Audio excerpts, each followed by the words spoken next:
Um, our natural rival, the team that we see more than anybody else. They know our play calls. We know their play calls. We know their people. They know our people. All that stuff.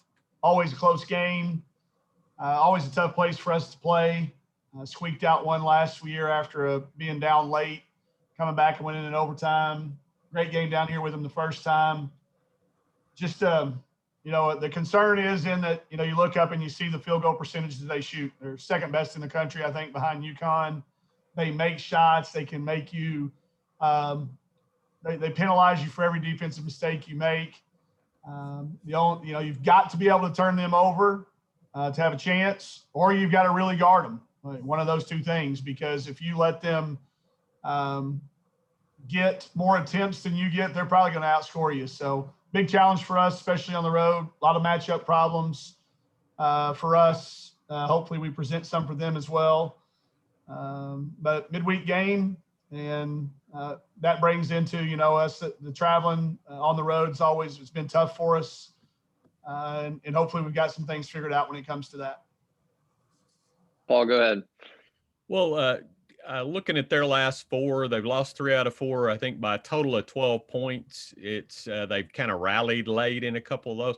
What do you see when you look at that film and see what's made them come up short in those games against some really good opponents? It's just turnovers. I mean, it's just running out of possessions. You go back and look, and there's, and I know Robin well enough to know that it's 2 or 3 here and there that if they don't, and they're all fixable. I don't know, and she's going to get them fixed. And I just hope it's not against us. But it always seems to come down to 1 or 2 crucial turnovers that keep them from getting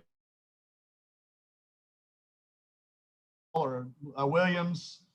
But those 2 things, and then sometimes they've struggled with foul trouble. So you got to be able to expose one of those 2, if not both, to expect to beat them at home. Russell, go ahead. Second time to play them this year. What changes? What doesn't change? Well, our transition defense has got to change. We were whatever descriptive word you want to put in there, we were awful. We watched the film yesterday, and I think our kids realized that at that point in time, we had just gotten back from Kentucky. It was our second SEC game, I think, if I'm not wrong. We were probably still right there. That was our height of shot selection, shot distribution, playing time, roles identifying. We were really at a crucial turning point in our season back then. I think we've gotten past all those things, so I think that will help us change, and our transition defense has to change. But then what else needs to stay the same is we were very aggressive. We got great shots. We didn't make enough of them, and we could have probably gotten even better shots had we been a little bit more patient. So we got to clean up. We had too many defensive errors in transition and the half court. So a lot of time focusing on those, and then do what we did offensively, just kind of do it a little bit better. Seth, go ahead. Mike, I know that there are no easy games in the SEC, but when you look at the last half of the schedule, you have less ranked teams on it than you did at the first half here, thereabouts. How important is it for your team to take advantage of these opportunities and get ready for postseason? I think in a non-COVID year, it would have more magnification than it does this year. I think playing the games, I think being in them, I think competing in them this year probably carries more value than it ever has in the past. So when you look at that, you start looking at that schedule. I think we're 3 and 5 in league, and people start counting numbers and things like that. What's the match? How do you get to 8, 9, or 10? I don't know that happens this year. I've said since the beginning, I think a 6 and 10 team gets in from the SEC. They may be 6 and 9 this year, or 6 and I guess it'd be, whatever that would ultimately be with not being able to play Vanderbilt for everybody. But I think overall record has less impact than usual, but for psyche and for seeding and, things like that, this is one of those ones, but it is on the road. That's the other part of this. The road factor this year has more magnitude than ever. So it is important. to get off to a good start. This is the first game in kind of that last leg. You know, we break the seasons up. This is game one of the closeout of this season. So we'd like to get off to a good start with it. And it's I always kind of hate it when it's the first time you play somebody for the second time in the year. You know, we haven't played anybody. It's the first time we've done that with this team. So anxious to see what kind of carryover we have, what kind of memory, good and bad, that we have from them from that first game in Bud Walton. Jason, go ahead. How much has what Taylor and Aaron have done the last couple of games really helped maybe change the way you want to play, and how big can that be for you down the stretch if they can continue that? Well, they give us, you know, combined, you know, 10 and 10 or 15 and 10 a night, that, and then there's the defense they've been playing. You know, we have to have that. Taylor has been plus 17 in our lineup efficiencies the last two games, counting the UConn game and the Auburn game. You know, Aaron giving us a scoring punch and a big body that can give Taylor a few minutes rest. You know, Taylor's knee is continuing to improve, but will never be 100% all year long. So those two kids, the way they split those 40 minutes, and whether it's, you know, with one of the Destinies or with Macy, we got to get a productive 40 out of that spot in some shape, form, or fashion to be the best team that we can be. You know, if they're average, we're probably going to be average. If they're below average, we're probably going to be below average. So our team knows how important they are. It sometimes is lost on a game-by-game basis, but what they do sets up so much of what our guards take advantage of, and their ability to defend in the post, tip some rebounds around. That's the difference between winning and losing. Brett, go ahead. Mike, one more on the play in a team for a second time. Do you think it's more common that the teams will run things back at you almost exactly like they did before, or is it more common they'll throw a couple of wrinkles at you just to see if you're paying attention? I think more common that you see some wrinkles. It'll look the same, but maybe with a little twist to it at the end. I know we did that yesterday. You know, we worked on a couple of little actions that were successful the first time that we will try again, but my expectation is they will get those solved. So we'll throw a little wrinkle, a counter, you know, a counter action, a counter punch. I think you do have some more tactics that go involved, but you know, like, I know we have to be really careful. I tend to overdo that. I tend to put too much news. So I've gotten really a lot better over the years. It's still trying to keep it simple, but maybe have each player has a counter play. Like if they see this coming, they think it, you know, for Chelsea or for Slocum or for Amber or for Mac, or it may look one play different for each of them, and then do what we did just a little bit better the last time. Jacob, you have anything? Micah, do you have anything? Text Alyssa and tell her I got it. No, I'm good. Thank you. Okay, Paul, we'll go back to you. Yeah, Mike, can you talk about playing on the road? And I'm talking about the road site, not necessarily the travel and stuff. I heard Coach Blair said something yesterday that he felt like that, you know, it's that home court advantage is almost, you know, somewhat negligible compared with COVID. So can you speak to that a little bit? I disagree with Coach in that. I think it comes down to more of the goals, the sight lines, the color of the bleachers that you're shooting behind. I'll tell you this, I hear the crowd more this year than I ever have in my life, because I actually can hear what they're saying to me. Like I've had a few people get under my skin a little bit that normally I don't think would have bothered me, but I get pissed off because I can hear what they're saying, you know, very clearly, I mean, they're on you, you know, they get in your bio and do some work. They do some research, and it's a little more cutting than in the past. Coach Blair can't hear anyway, so I don't know what the hell he's talking about. But no, I mean, what he's talking about is probably like when the crowd gets up, but our crowd still makes that difference. I disagree with him. You know, I think the home crowd can still be there. I think it matters. I think it does still matter. I think, again, the optics, the environment, just the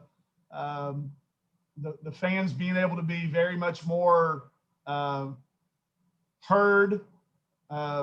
You know, I can't remember which game we were at, but I told their game administrator, I said, y'all might as well stop reading that sportsmanship pledge because that's just a suggestion because y'all are not enforcing it. Because they certainly got their money's worth that night. So I don't know. I think I know what Coach Blair's saying, but for us, ours is all more about the other stuff, Paul. The way the lights shine, where the backboard's set up, how the balls feel, are they aired up, all that stuff. I think it still matters, and this is the familiarity, with your seeing the rim and seeing the net and seeing all that stuff. It matters. I don't know how much, maybe not as much in the past, but I think it still matters. He mentioned, you're playing on your own rims, so there should be some extra comfort there compared to all your opponents. He did say. Yep. Okay. Thank you. You got it. Seth, go ahead. Yeah, Mike, when you look at your team, you mentioned the pandemic a little bit, but when you also look at just the seniors that you have on your team, is there anything that you do differently with this senior laden team down the stretch? Yeah, we talk a little bit more about the end along the way. I don't want it to seem sudden when it happens. I've talked to a couple of the kids about their professional aspirations, a couple of them about opportunities to, get internships, the possibilities of using that extra year. I think you do. You have to have conversations with your seniors because it starts to sink in on them. Hey, this is the last time we play at Missouri. Hey, this is the last, the last time or whatever that popular thing is on social media to do. It hits you. And it's real. And if you turn your head to it, I think it can consume them. So you do talk about it and you're there for them. You try to provide them with information. And I think that I said this before at the beginning of the year, I think it's a lot harder to win with a bunch of seniors than underclassmen because that's a factor that, like we won't have that problem next year because we don't have any seniors. Potentially won't have any seniors depending on how it all works out, but we won't have any class-wise. So it's different. I think you have to talk about it. The other thing I think that's different this year is we don't have captains because I don't know how you would have come up with who was and who wasn't because they all have a lot of great qualities. So I've kind of got a little bit of a council, we call them. We play cards about once a week before and or after practice and talk about things that are going on and coming up and address them. So, that's been a little different too. It's not been like we don't have a captain or a captain's meeting. We have this council of everybody that everybody's kind of got their own little areas they're responsible for. And we get together and meet. So that's been a different thing that I'm not so sure we might not keep doing that after COVID's over. It might be one of those things COVID teaches us that might be a better way to do things than we've done in the past. That's it. I was going to ask a little bit about the council and how that is a little bit different. How have these roles been defined a little bit since you have 6 people? Yeah, and I can bring Mac in there. To me, Mac has played as many minutes as a lot of kids have played during their junior or senior year. So she's got upperclassmen minutes. But I try to get somebody. I just try to get them in areas in which they're comfortable impacting. I don't want to put Chelsea in charge of being our rah-rah cheerleader type because that's not her. That's like, again, I know I use Pawpaw Neighbors all the time, but that's like, hiring a turtle to try to climb a tree. You hire a squirrel, to do that. So I try to put people in positions where they can be successful and can add benefit. I think it's brought me closer to everybody instead of just a select few. And hopefully it's brought them a little bit closer too in a year when being close with somebody is really hard to do. So I hope it's given us, I don't know, we'll look back at the end. When I talk to them, they may tell me it was the worst idea we ever had, but right now it seems to be kind of working a little bit. But it's just putting people in a position to where their strengths can be used for the betterment of the team and help them grow as well. Russell, go ahead if you got anything else. I know you've played Auburn since, but just what has this week been like with all the attention that you guys have received after the UConn game? It's been a lesson in managing it. I don't want to take away from it. I don't want to try to squelch it or push it back or push it away. I think you do have to embrace it. I think if you don't, you miss an opportunity. We learned that last year, that you better celebrate along the way because it could get taken from you in the end. But at the same time, you've got to have some understanding of what comes with that. I think that the start to the Auburn game, like we talked about, that was the most predictable thing that any of us could have ever predicted. It was coming, and but we fought through it. We got through it, and I thought it was a huge sign for our men last night to kind of go through that same type of thing. Off to a tough start, but if you watch clips of Moses Moody, you couldn't tell whether it was in the first 5 minutes of the game or the last 5.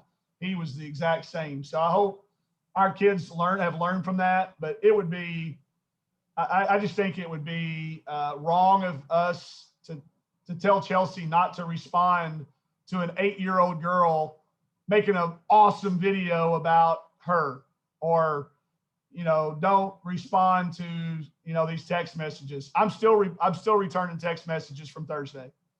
I give myself about an hour a day to do that, and then the rest of the time is spent. But I don't think you can just say bury it and we'll celebrate it later. It loses its luster and it might not ever happen. So you have to talk about it. You have to help each other through it. You have to know that it's but it has been crazy. I mean, it's from the day after to doing literally a car wash of interviews to still returning text messages. And then, the honors started coming out for Chelsea, and, trying to explain to fans how a kid can be National Player of the Week, but a co-SEC Player of the Week, which I didn't have a really good answer for, but I tried.